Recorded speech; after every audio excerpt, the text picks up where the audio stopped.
The CATS model, the COTS advisory team that we had, we set up the technical experts across the agency and across the centers to help us.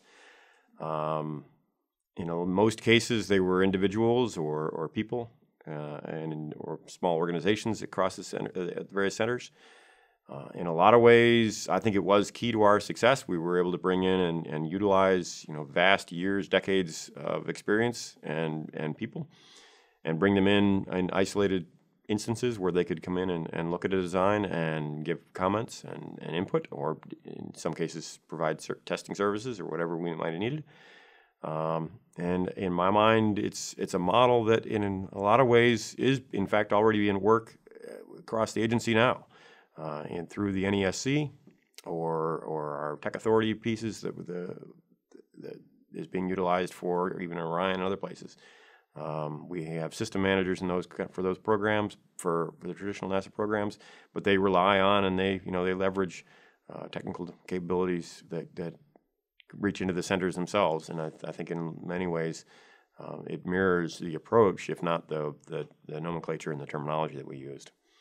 The NESC is actually a really nice example. They've got clear technical points of contact in a lot of areas, and they also can reach into places outside of industry that we don't traditionally have access to from a NASA perspective on a daily basis. We actually utilized the NESC in a couple of cases. Orbital Sciences wanted to do a full-up engine test with the rocket sitting on the pad at Wallops, and that was something that they hadn't had much experience with, but they felt they fit well in their business case for trying to approach it that way.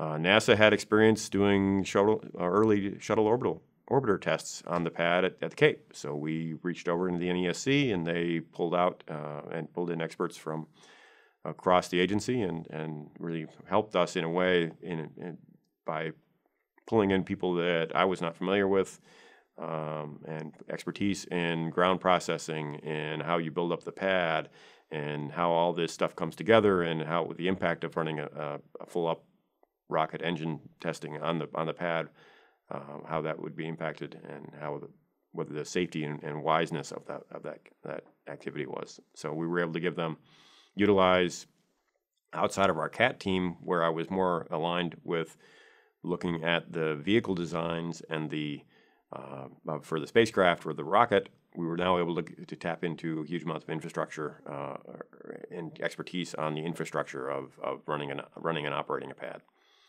and what the impact of that would be if to actually just sit on the pad for a period of time, firing the engines and blasting away, and what that would be.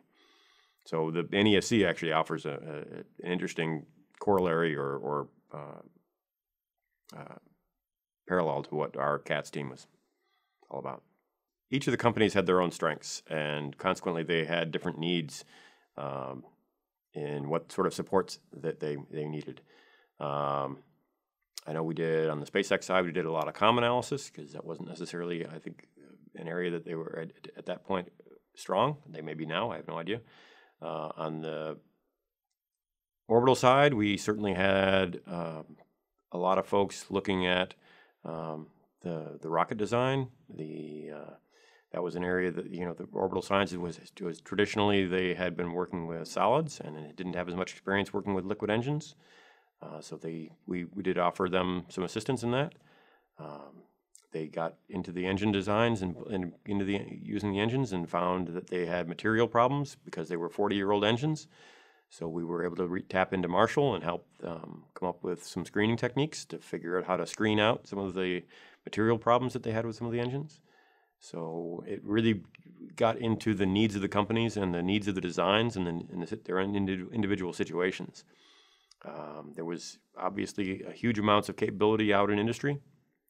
It's the same capability that NASA largely relies on for many of our activities, but there are clearly places that we do bring value added, and that we didn't want to necessarily force companies to go become experts in things that they didn't necessarily need in the end.